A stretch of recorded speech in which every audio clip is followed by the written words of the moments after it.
숱한 자소서 영상들, 그 중에서도 자소서의 정석, 여러분들이 주목해야 하는 이유, 합격 사례들을 바탕으로 설명드리기 때문입니다. 마음이 급하신 분들은요, 영상 후반부 빠르게 참고하시길 바라겠습니다. 늘 기업 관점이 중요하다고 했습니다. 인사팀이 성격 장단점 문항 왜 낼까요? 두 가지입니다. 자기 객관화를 잘할 수 있는 인재인지 검증하기 위해서, 직무 핏한 인성의 소유자인지 알아보려고. 먼저 첫 번째, 자기 객관화를 잘할 수 있는 사람인지, 흔히 메타 인지 능력이라고 합니다. 기업 입장에서 자기 객관화 능력 굉장히 중요합니다. 스스로를 잘 파악한 사람, 자기 성격을 잘 아는 사람이 일도 잘할 가능성이 높기 때문입니다. 왜냐? 비즈니스 환경은 늘 설득의 연속이기 때문입니다. 상사를 설득하고 고객을 설득하고 유관부서, 협력업체를 설득해야 합니다. 그런데 설득에는요, 지피지기가 굉장히 중요하다고 하죠. 지피지기의 지기, 지기를 잘하는 사람, 자기 객관을 잘하는 사람이 일도 잘하고 조직에서 잘 살아남을 수 있습니다. 그래서 기업 입장에서 메타인지 능력, 자기 객관화 능력이 중요하고요. 이를 가장 직관적으로 검증할 수 있는 문항이 성격 장단점 문항이기에 이를 출제하는 것입니다. 네, 그리고 두 번째로 직무 핏한 인성의 소유자인지 보기 위해서, 기업은요 늘 비용과 리스크를 줄이고 싶어 합니다. 그런데 성격이요 쉽게 바뀌는 영역인가요? 아닙니다. 다시 말해, 업무 성과를 저해하는 성격 요소를 지원자가 갖고 있다면 최대한 빨리 이를 제어하려고 하는 것이 기업 입장에서 효율적일 것입니다.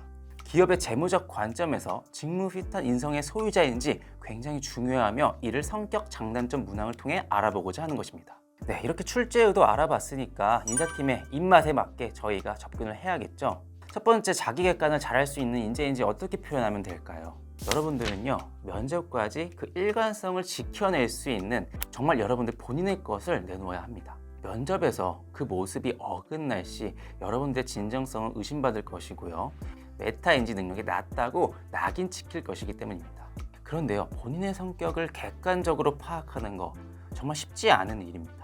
왜냐면요, 인간은 자기 정당화 본능이 크기 때문에 이를 거슬러서 본인을 객관적으로 판단하는 것 정말 어려울 수밖에 없습니다. 그래서 MBTI 성격 유형 검사라고 하죠. 다양한 루트로 스스로를 분석할 필요가 있는 겁니다. 제가 추천하는 방법, 저 오크가 추천드리는 방법은요, 게임 스타일 분석 방법입니다. 외부 자극에 대처하는 우리의 다양한 패턴들 무의식에 저장이 됩니다.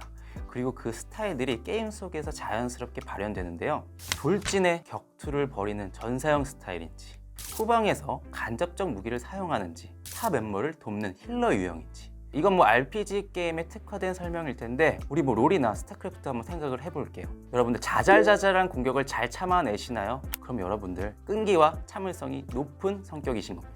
그리고 무리한 투입으로 역전패가 잦으신 분들, 실행력은 좋으나 급한 성격 탓에 잃는 것이 많으시겠네요. 게임할 때 드러나는 본인만의 플레이 장단점, 업무 스타일에도 그대로 드러나니까요, 한번 활용해 보시면 좋을 것 같고요. 이를 통해 본인의 찐 성격 반드시 파악하시길 바라겠습니다. 그렇다면 찐 성격이라고 아무거나 적으면 될까요? 아닙니다. 하다못해 소개팅 상황을 가정해 봅시다. 저 같은 경우에 깔창 낍니다. 비비 발라요. 유리한 거, 제가 잘난 점만 노출하려고 하고요, 못난 점은 끝까지 숨기려고 합니다. 그런데 면접, 자소서 어떨까요? 더 심하면 심해야 합니다. 수십, 수백 가지 성격적 특징 중 직무 성과에 기여하는 유리한 점만 전략적으로 노출하시면 되는 겁니다. 여러분들이 고객 서비스, 대면 영업 업무를 지원하셨습니다. 근데 낯을 가린다? 그리고 재무직무를 지원했어요. 꼼꼼하지 못하다? 굳이 이런 단점들을 적어야 할까요? 아닙니다. 직무 핏에 어긋나는 치명적인 단점 적으실 필요가 없는 겁니다. 곰 같은 여우가 되세요. 그렇다면 제가 설명한 접근법들, 과연 합격 사례들은 잘 이행하고 있을까요?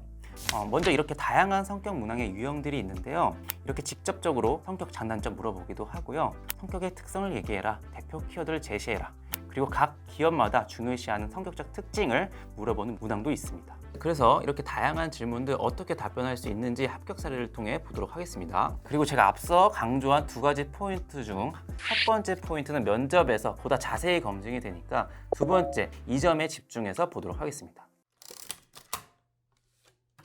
첫 번째로 LG화학 영업 지원자네요. 본인의 특성 및 성격을 자유롭게 기술해 주세요. 장점과 보완점을 얘기하라고 했으니까 성격 장단점을 적으시면 되는 겁니다. 먼저 장점 두 가지씩으로 잘 말씀을 해주셨습니다. 그런데 긍정적인 성격, 영업 직무뿐 아니라 모든 직무에 다 통용될 수 있는 장점일 텐데요. 사실 이 점에서 굉장히 좀 진부하게 들릴 수 있습니다. 그런데 사례조차 누구나 할 수 있는 이야기였다면 제가 합격 사례로서 여러분들에게 추천을 못 드릴 텐데요. 이분 답변을 제가 보니까 정말 진정성 있는 이야기, 본인의 이야기를 하고 있다고 생각이 들었습니다. 힘든 삶 속에서 잠깐이나마 웃음의 여유를 즐기는 어머니의 모습을 보면서 긍정의 힘을 배웠습니다. 올해는 버팀목이던 어머니가 돌아갔습니다. 누군가는 불행하다고 하겠지만 어머니로부터 배운 긍정성으로 고난 속에서도 늘 배울 점을 찾으려 합니다. 충분히 본인의 이야기, 호기심을 불러일으키는 사례를 제시했다고 생각을 합니다. 한편 단점은요, 직무 수행에 치명적인 단점이 아니기에 괜찮은 베팅이라고 여겨집니다. 그리고 보완 노력을 구체적 사례를 통해 설명을 해주셔서 설득력을 높일 수 있었네요. 네, 다음 사례는요, 일양약품 물류직무 지원자입니다. 저의 장점은 세심함과 책임감입니다. 세심함과 책임감, 물류 직무의 직무 핏한 인성, 성격인지 좀 알아봐야 되는데요. 수출입 전반을 관장하잖아요. 생산부터 납기까지 꼼꼼하게 서류를 확인을 해야 하고요. 협력업체와 물 샐 틈 없이 컨택해야 하는 직무입니다.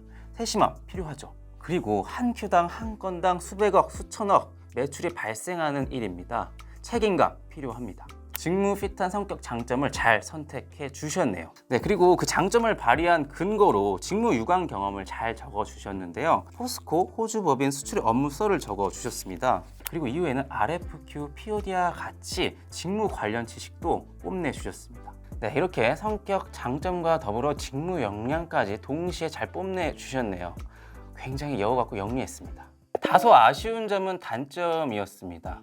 물류 직무, 나무를 보는 것도 중요하지만 숲을 보는 것도 중요한 직무인데요.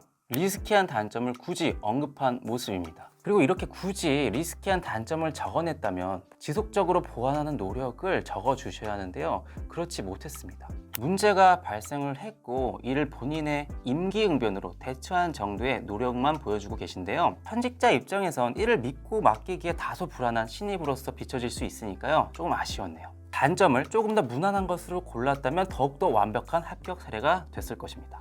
네, 마지막 합격 사례 GS 리테일 영업관리 직무입니다. 자신의 불리함을 감수하고 정직함을 지킨 경험에 대하여 서술하여 주십시오. GS 리테일 편의점 사업을 하는 회사입니다. 이렇게 딱 꼬집어서 어떤 한 성격적 특징을 물어볼 경우에 여러분들께서는 그 성격적 특징에 대한 본인만의 견해를 한번 제시를 해주는 게 더 설득력을 높일 수 있습니다. 그러한 측면에서 이 지원자는 정직함에 대한 본인만의 해석을 해주셨네요.